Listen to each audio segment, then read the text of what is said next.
എല്ലാവർക്കും ലളിതമായ രീതിയിലൊരു സ്വാഗതം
അദ്ദേഹത്തിൻ്റെ പ്രാഥമികമായ കലാവിദ്യാഭ്യാസവും കഴിഞ്ഞിട്ട് ഞാൻ 30 വർഷക്കാലമായിട്ട് ഡൽഹിയിൽ ജീവിക്കുന്ന ആളാണ്.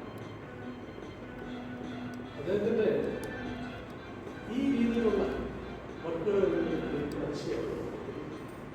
നമ്മളിതിൻ്റെ പ്രമുഖം ഇപ്പം ഇതിൻ്റെ ടെക്നിക്കലായിട്ട് പോകുമ്പോൾ ഇതിൻ്റെ അപ്ലൈഡ് ആർട്ടിൻ്റെ ഏരിയ ഫൈൻ ആർട്ടുണ്ട്, അപ്ലൈഡ് ആർട്ട്.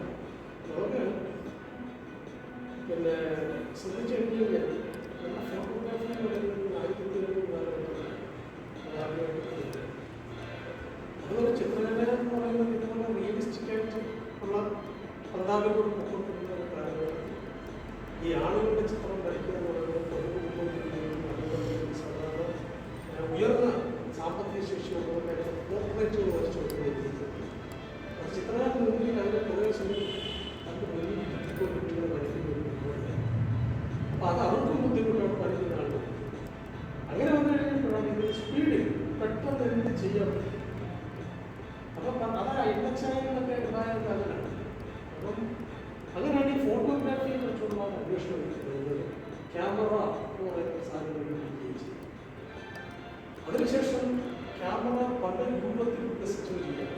ഫോട്ടോഗ്രാഫിയുടെ കണ്ടുപിടുത്തം വന്നിരുന്നപ്പോൾ അതുവരെ നിലനിന്നിരുന്ന ചിത്രകലാ സമുദായം മാറുകയും അത് വേറൊന്നായിട്ട് പരിണമിക്കുകയും ചെയ്തിട്ടുണ്ട്. അതാണ് നമ്മുടെ ഇംപ്രഷനിസം എന്ന് പറയുന്നത്. പക്ഷേ മോഡേൺ ആർട്ട് നമ്മുടെ സാധാരണ മനുഷ്യൻ പറയുന്നത് ഇംപ്രഷനിസം, പോസ്റ്റ് ഇംപ്രഷനിസം മുതലായ സംഗതികളിലേക്ക് വരുന്നു. ചിത്രകലയുടെ ആഴം, ഒരു വർക്കിൻ്റെ ആഴം കണ്ടുപിടിക്കാനുള്ള, ഒരു ദൃശ്യത്തിൻ്റെ ആഴം കണ്ടുപിടിക്കാനുള്ള അന്വേഷണത്തിലൂടെയാണ് ചിത്രകലാരൂപത്തിലേക്ക് പോകുന്നത്. അപ്പോൾ അത് വേറൊരു പ്രധാനപ്പെട്ട അതിനെ സഞ്ചരിക്കുകയും ഫോട്ടോഗ്രാഫി അത് അതിൻ്റെ വഴിക്ക് സഞ്ചരിക്കുകയും ചെയ്തു വരുന്നു. ഫോട്ടോഗ്രാഫി പിന്നീട് അത് വളർന്ന് ഇപ്പോൾ നമ്മളെല്ലാം ഫോട്ടോഗ്രാഫി ക്രിയേറ്റീവ് ഫോട്ടോഗ്രാഫിയിലേക്ക് അത് മാറുകയും. അപ്പോൾ അങ്ങനെ ആ ഒരു കാലഘട്ടത്തിലാണ് പരസ്യങ്ങളുടെ ഒരു വരുന്നത്. ഈ സിനിമ വരുന്നു, സിനിമയ്ക്ക് പരസ്യം വരുന്നു, ബുക്കുകൾ വരുന്നു, സാഹിത്യത്തിൻ്റെ ശക്തമായ നടപടി ഉണ്ടാകുന്നു, അതിന് പരസ്യം വരുന്നു. അപ്പോൾ അങ്ങനെ അതാണ് ഈ അഡ്വർടൈസിങ്ങിൻ്റെ ഒരു ഏരിയ എന്ന് പറയുന്നത്. അതിലൂടെ അതിൻ്റെ വികാസത്തിലൂടെ വരുമ്പോഴാണ് നമ്മുടെ ശരീരത്തിൽ നമ്മൾ ധരിക്കുന്ന വസ്ത്രം അതിന് ഇതുപോലുള്ള ഡിസൈനുകളാകാം. ഡിസൈൻ പണ്ടേ മനുഷ്യനെന്ന് പറഞ്ഞു കഴിഞ്ഞാൽ ഭദ്രത എന്ന് പറഞ്ഞു കഴിഞ്ഞാൽ രേഖപ്പെടുത്തി കഴിഞ്ഞാൽ ഒരു അച്ചടക്കം, ഒരു ഭദ്രത, ഒരു പ്രത്യേക വീക്ഷണമാണ് മനുഷ്യരെപ്പോഴും അവിടെ എന്തെങ്കിലും വരച്ചു കൊടുക്കുക. അപ്പോൾ അത് നമ്മുടെ നൈസർഗികമായ ഒരു വാസന. അപ്പം നമ്മൾ ധരിക്കുന്ന വസ്ത്രത്തിൽ ഇതിൻ്റെ ചില അടയാളപ്പെടുത്തലുകളുണ്ട്. അപ്പോൾ അതിൻ്റെ ഒരു ടെക്സ്റ്റൈൽ ഡിസൈൻ എന്ന് പറയുന്നത് പ്രത്യേക വിഷയം പ്രസിദ്ധീകരിക്കും. ഇന്ന് MIT പോലുള്ള സ്ഥാപനങ്ങൾ പഠിച്ചിറങ്ങിയ വിദ്യാർത്ഥികളെ കമ്പനിക്കാർ തൂക്കിയെടുത്തോണ്ട് പോകുന്നുണ്ട്. അത്ര ഒരു ഏരിയയായിട്ട് അപ്പൊ അതെല്ലാം അതൊക്കെ യന്ത്രത്തിന്റെ സഹായം ഉണ്ടാകും, ഡിസൈൻ ചെയ്തുകൊണ്ട് കമ്പ്യൂട്ടറിലൂടെയാണ് വിദ്യാസങ്ങൾ നമുക്ക് ഉണ്ടാകും. ബാധ്യതയെന്ന് പറഞ്ഞൊരു സംഗതിയുണ്ട്. എന്നുവെച്ചാൽ ശൂന്യമായ തുണി ഇങ്ങനെ നിരത്തിയിട്ടിട്ട് അതിനെ ഈ വെളുത്ത തുണി നിരത്തിയിട്ടിട്ട് അതിലേക്ക് ഈ മെഴുക് ഉരുക്കിയിട്ട് ഇങ്ങനെ ഉരുകി കിടക്കും. അതിലേക്ക് ഈ ചണൽ കൊണ്ടുള്ള ഒരു ബ്രഷാണ് അതിങ്ങനെ മുക്കിയിട്ടതില്ല ഡിസൈൻ ആയിട്ട് മാറും. പിന്നെ വീണ്ടും അത് ചെയ്യും. അതിനാണ് ബാക്കി ഡിസൈൻ എന്ന് പറയുന്നത്. അപ്പൊ അതിന് മറ്റൊരു പ്രശ്നമാണ് ചിത്രകലാലയം എന്ന് പറയുന്നത് വളരെ ശ്രദ്ധിക്കുന്ന കേരളത്തിലുടനീളം ഞാൻ ഇതിന്റെ രണ്ടിടത്താണ് ഉദ്ഘാടനത്തിൽ പോകുന്നത്. അപ്പൊ അതിന് കേരളത്തിലുള്ള ആത്മാവില്ല ചിത്ര പ്രദർശനങ്ങളിലുള്ള സമ്പന്നമാണ്. അതുകൊണ്ട് അതിന്റെ വിഷ്വലായിട്ട് ഒരു പ്രത്യേക ദിശയിലൂടെ പോയിക്കൊണ്ടിരിക്കും.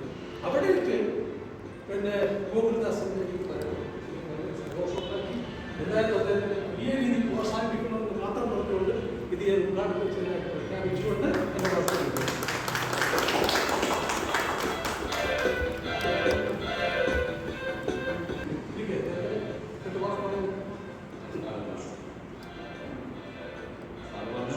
ശരിയായ കാര്യമാണ്. ഞാൻ ചെയ്തുകൊണ്ടിരിക്കുന്നത് ചിത്രകലയ്ക്ക് ഒരു പ്രത്യേക പ്ലാറ്റ്ഫോം ഉണ്ടാക്കുക എന്നുള്ളതാണ്. അങ്ങനെ നോക്കുമ്പോൾ ഇത് ഞാൻ ചെയ്യുന്ന വർക്കുകൾ അതിന് സഹായിക്കും എന്നുള്ള ഒരു പ്രതീക്ഷയിലാണ് ഇപ്പോഴത്തെ നീക്കം. ബാക്കിയുള്ള വർക്കുകൾ പറയട്ടെ.